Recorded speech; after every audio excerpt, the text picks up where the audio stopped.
aula de hoje nós vamos falar sobre os marcadores renais, né? O que são marcadores renais? Por que a gente usa esse nome?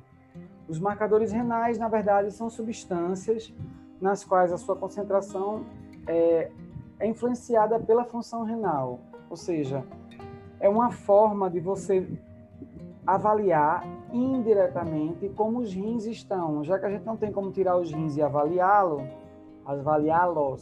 a gente avalia determinadas substâncias que são caracteristicamente influenciadas pela função renal. E essas substâncias são chamadas de marcadores renais. Segundo Ravel, esses marcadores eles se dividem em provas de função glomerular, provas de lesão glomerular e provas de função tubular. As provas de função glomerular, um exemplo são as provas de depuração, que nós chamamos de clearance, né? O clearance começou inicialmente usando a ureia, por exemplo, como marcador, mas você percebeu que, com o passar do tempo, a creatinina ela é mais representativa. Então, a gente utiliza a creatinina urinária e sérica, né, como prova de função glomerular. As provas de lesão glomerular são as dosagens da ureia e da creatinina sérica, né? Porque se houver uma lesão glomerular, a quantidade, a concentração dessas substâncias no plasma vai cair, certo? Muito comum isso.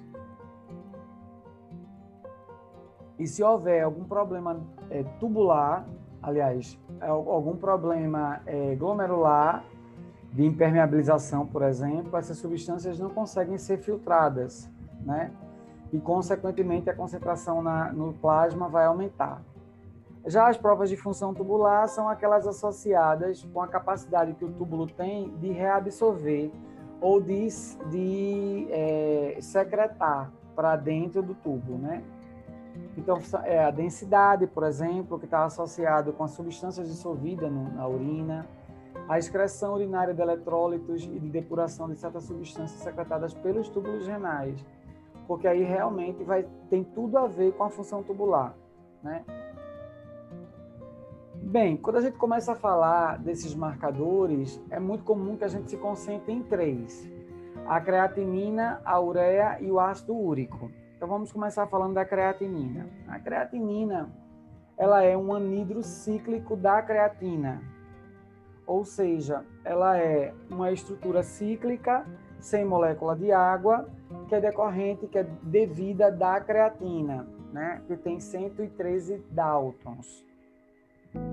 A creatinina ela é o produto da fosforilação da creatina fosfato no músculo. Então, a creatina fosfato no músculo sofre fosforilação e aí, com isso, ela dá origem à creatinina. Então, ela pode ser produzida nos rins, no fígado e no pâncreas. Este é um problema da creatinina, ela não é exclusiva dos rins, né? Então, ela é produzida pelo músculo, ela é produzida pelos rins, ela é produzida pelo fígado, ela é produzida pelo pâncreas, né? Então, a creatinina é chamada de aquela substância que a gente usa como isoenzima, né? Ou seja, a mesma substância ela está presente em vários compartimentos. Só que nesse caso a creatinina ela não é uma enzima. Bem, mas a gente segue o mesmo raciocínio das isoenzimas, né? Um grupo de substância que está presente em vários compartimentos. Ela é excretada pelos rins, né? Então ela sofre a influência da filtração glomerular e da secreção tubular, e a sua produção é constante, por hora e por dia, né? O que torna a creatinina um bom marcador renal. Bem, clinicamente ela é importante porque ela é produzida endogenamente, então consequentemente ela pode ser usada como marcador, né? Ela é liberada nos fluidos corporais numa taxa constante, então por ser liberada nesses fluidos numa taxa constante, ela é considerada um bom marcador, porque ela está constantemente sendo liberada. Se ela tivesse picos de liberação, isso não seria bom, né? Ela é mantida dentro de limites estreitos, né? Porque ela é influenciada pela filtração glomerular. Então, ela não tem oscilações de quantidades durante o dia, ela se mantém geralmente constante. E a concentração plasmática e a depuração fazem dela um excelente marcador de função renal, né? A sua concentração plasmática e a sua capacidade de ser depurada pelos rins. Existem alguns métodos para analisar a creatinina, desde que sejam químicos ou enzimáticos. O químico, o mais comum é a reação de Jaffe, ou JAF, que alguém pode chamar assim, que ela se baseia no picrato alcalino. Então, a dosagem de creatinina utilizando o picrato alcalino, então, substância química. E aí a creatinina reage com o picrato alcalino, né? E a gente vai ter uma concentração, uma cor ligeiramente avermelhada, que é proporcionar a quantidade de creatinina presente na amostra do paciente. E os métodos enzimáticos são aqueles que utilizam a creatininase ou a creatinase, ou os dois, numa mesma reação, tá? Mas é muito comum a gente usar o método de Jaffe, que é esse método aqui. Que a gente não precisa detalhar hoje, a gente vai falar isso na aula, tá? Então, a reação de Jaffe, ela foi descrita em 1886, é a reação do picrato alcalino, tá? Bem, a reação de Jaffe foi descrita em 1866, que é o picrato alcalino. Ela não é 100% confiável, por quê? Porque o picrato alcalino pode reagir com ácido ascórbico. Então, ácido ascórbico é a vitamina C. Se você toma a vitamina C, você pode ter um pico na dosagem da creatinina, na verdade, mas não é a creatinina, é a vitamina C. Ela pode reagir com cefalosporinas, que são antibióticos, né? Ela pode reagir com a glicose, então pacientes diabéticos podem ter uma reação falsa positiva para a creatinina, com reação de Jaffe. A guanidina, corpos cetônicos, proteínas diversas, piruvato, então várias substâncias podem reagir com o picrato alcalino, certo? Dando uma reação falsa positiva para a creatinina. A creatininase, que são um dos métodos enzimáticos, né? É um método que se utiliza da creatinoquinase, do piruvatoquinase, da lactato desidrogenase, ou seja, a gente tem 3 enzimas agindo no mesmo kit, tá? Bem, o método é limitado, por quê? Porque trabalha com enzima, então termina sendo mais caro, né? E aí termina sendo pouco utilizada por causa disso, porque a reação de Jaffe é muito mais barata, o picrato alcalino é mais barato. A creatininase e a creatinase juntos pode ser um outro método enzimático, certo? E aí a reação dessas duas enzimas vai produzir glicina, formaldeído e peroxidrogênio. O peroxidrogênio é a substância medida por vários métodos, e nesse caso aqui também, o peroxidrogênio vai ser formado e ele vai ser medido, tá? Entretanto, este método sofre a interferência da bilirrubina. Então, se o paciente tiver bilirrubina em grande quantidade, um paciente hepático, por exemplo, a gente vai ter uma limitação do método. O ferrocemento de potássio e a bilirrubina oxidase influenciam na dosagem da creatinina, tá? Pelo esse método. Os valores de referência de creatinina são para homens de 0,9 a 1,3 mg por decilitro e mulher de 0,6 a 1,1 mg por decilitro. As mulheres têm menos do que os homens porque a creatinina sofre a influência da massa muscular. E os homens têm massa muscular maior que a massa muscular da mulher, é muito comum. Valores abaixo do que os valores de referência a gente chama de hipocreatinemia, e valores acima do que os valores de referência nós chamamos de hipercreatinemia, tá? Hipo abaixo, hiper acima. O outro marcador renal que a gente fala bastante é a ureia. A ureia, ela é o resultado do catabolismo das proteínas, de um modo geral, e dos aminoácidos, né?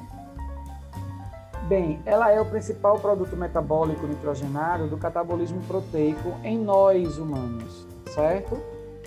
75% do nitrogênio não proteico excretado, ele é excretado por meio da ureia, certo? Então, por exemplo, a gente tem a amônia, que tem vários aminoácidos, né? E aí as enzimas hepáticas agem no ciclo da ureia sobre a amônia e o resultado disso vai ser a produção de ureia. Então, a amônia, que é um produto volátil e extremamente tóxico para o nosso organismo, precisa ser degradada. As enzimas hepáticas no ciclo da ureia degradam a amônia, convertendo e produzindo ureia. E a ureia ela é dosada como sendo um produto metabólico nitrogenado, né, resultado do catabolismo proteico em nós humanos. Mais de 90% da ureia é excretada pelos rins, né? Entretanto, o trato gastrointestinal, né, e a pele, ali está errado, né, pelo, e a pele excretam o restante da ureia. A pele vai secretar por meio do suor, né, e o trato gastrointestinal também vai secretar a ureia, né. 40 a 70% da ureia passa passivamente pelos néfrons. Então, ali entre a alça de Henle e o túbulo coletor, existe um ciclo chamado ciclo da ureia, onde a ureia circula livremente ali, passando de dentro da urina, né, dos túbulos contorcidos, do túbulo da alça de Henle, por exemplo, para dentro dos capilares peritubulares, certo? Bem, a ureia, por ser um produto nitrogenado, ela sofre a influência de uma dieta rica em proteína, por exemplo, né? Se o indivíduo tiver um catabolismo proteico elevado, ele também vai influenciar a produção da ureia.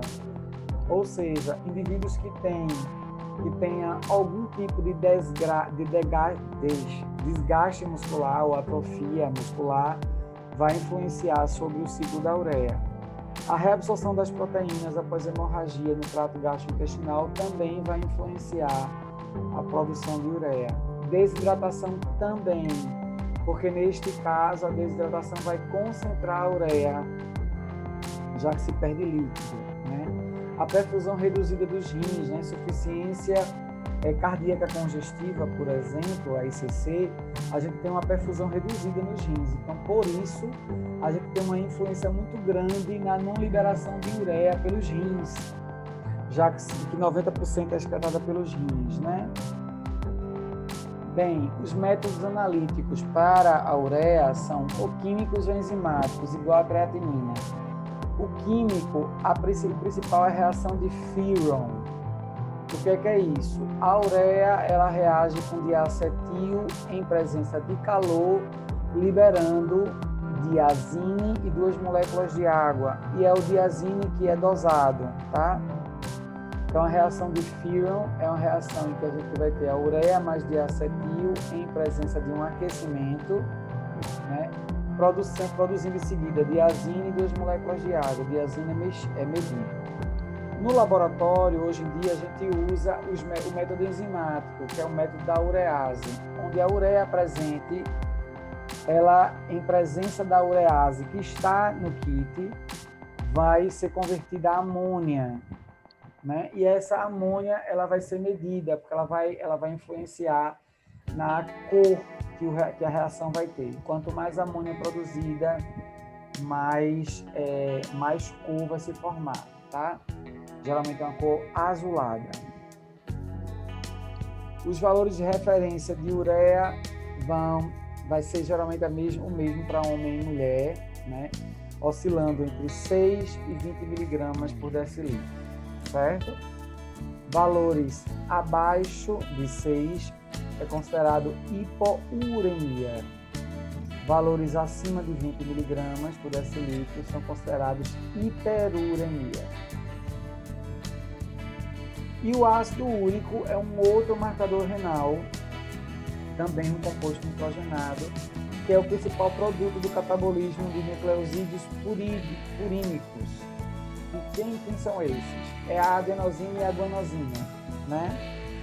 Ou seja, tudo que a gente come que possua núcleo vai ter adenosina e guanosina, por exemplo. Tudo que tiver DNA vai ter isso. Né? E aí, a via de degradação do ácido úrico é uma via gente usa adenosina e guanosina, né? A adenosina, ela é convertida a inosina por meio da ação da adenosina deaminase. A inosina é convertida a hipoxantina por meio da nucleotidase. A hipoxantina é convertida a xantina por meio da xantina oxidase. E aí aqui na xantina você tem um encontro das duas vias, tanto da adenosina como da guanosina.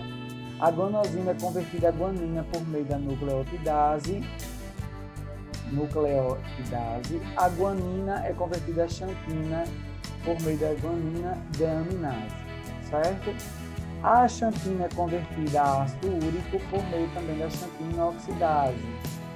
O ácido úrico, né, ele é convertido a lantoína por meio da urato oxidase. E aí aqui a gente tem a ação do halopurinol, que é um medicamento usado, por exemplo, para conter a produção do ácido úrico.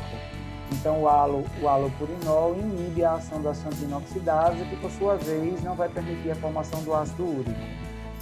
Né? E a urato oxidase é a enzima que age aqui, entre a formação do ácido úrico até a lantoína. Então, o halopurinol, que é o medicamento para ácido úrico, impede a ação da xantina oxidase, que vai impedir a formação de xantina a ácido úrico, certo?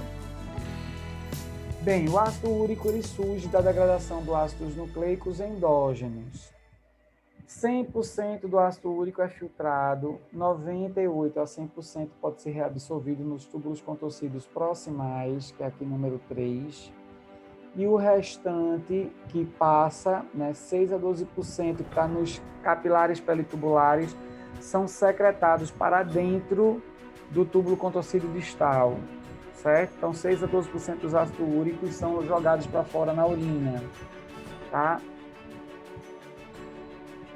Bem, a gente tem que ficar atento, né, quando a gente fala de ácido úrico, que a insuficiência renal ou cálculo numa criança ou adulto jovem é muito raro. Então, a gente tem que ficar muito atento, porque essa pessoa pode ter algum problema com ácido úrico. Então, por exemplo, ficar de olho na formação de aparecimento de determinadas pedrinhas na fralda de um bebê. Um bebê não pode ter cálculo renal. Então, se ele tem cálculo renal, tem alguma coisa errada, muito errada, né? Problemas neurológicos inexplicáveis no bebê, criança ou adolescente, a gente já viu, o ácido úrico pode estar diretamente envolvido, porque ele consegue passar a barreira hematoencefálica, tá? E aí ele pode dar problemas neurológicos, certo? Presença de gota em indivíduos com menos de 30 anos. A gota é o nome da doença dada à presença do ácido úrico em grande concentração no indivíduo.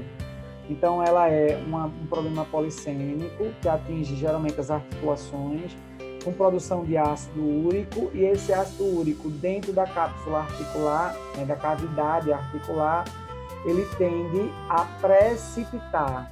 Por quê? Porque em pH ácido, o ácido úrico ele tende a formar cristal, né? E o pH do líquido sinovial, que é o líquido comum das articulações, que é rico em ácido hialurônico, né? Ele tende a ser ácido, carboácido hialurônico. Então, ele faz com que o ácido úrico precipite como formação de cristal, se tiver em grande quantidade nessas regiões. Precipitando, ele gruda na superfície articular, e aí o indivíduo, quando uma superfície roça na outra, sente muita dor. E é isso a característica da gota. A gota são problemas articulares em decorrência da deposição do ácido úrico que se forma nas articulações e deposita na superfície articular, impedindo o deslizamento de uma superfície com a outra, porque ele deve ser bem lisinho e ele passa a não ser mais. É como se você pegasse areia e botasse dentro de uma maçaneta de porta com graxa dentro, com óleo. Os métodos analíticos, eles podem ser químicos ou enzimáticos, exatamente como a creatinina e a ureia, né? O químico, a gente tem o ácido fosfotungístico, o PTA, e aí o PTA, ele vai encontrar o ácido úrico no soro do paciente ou na urina do paciente, e aí a reação vai fazer com que surja o azul de tungstênio, que um pH alcalino ele vai ficar mais intenso ou menos intenso, dependendo da quantidade de ácido úrico que o paciente tenha nesse material biológico, tá? O método enzimático ele tem a ver com a presença ou uso da uricase. A uricase é a enzima que age sobre o ácido úrico. Então, o ácido úrico em presença da uricase vai ter como formação a lantoína, CO2 e peróxido de hidrogênio. Neste caso aqui, esse peróxido de hidrogênio está avermelhado, não por acaso, mas é porque este peróxido de hidrogênio é o que a gente vai medir na reação. E ele vai ser diretamente proporcional à quantidade de ácido úrico que chegou naquela amostra, tá? Os valores de referência de ácido úrico mudam um pouco entre homens e mulheres, né? Então, os homens têm um ácido úrico que oscila entre 2 e 7 miligramas por decilitro, as mulheres um ácido úrico que oscila entre 2 e 6, né?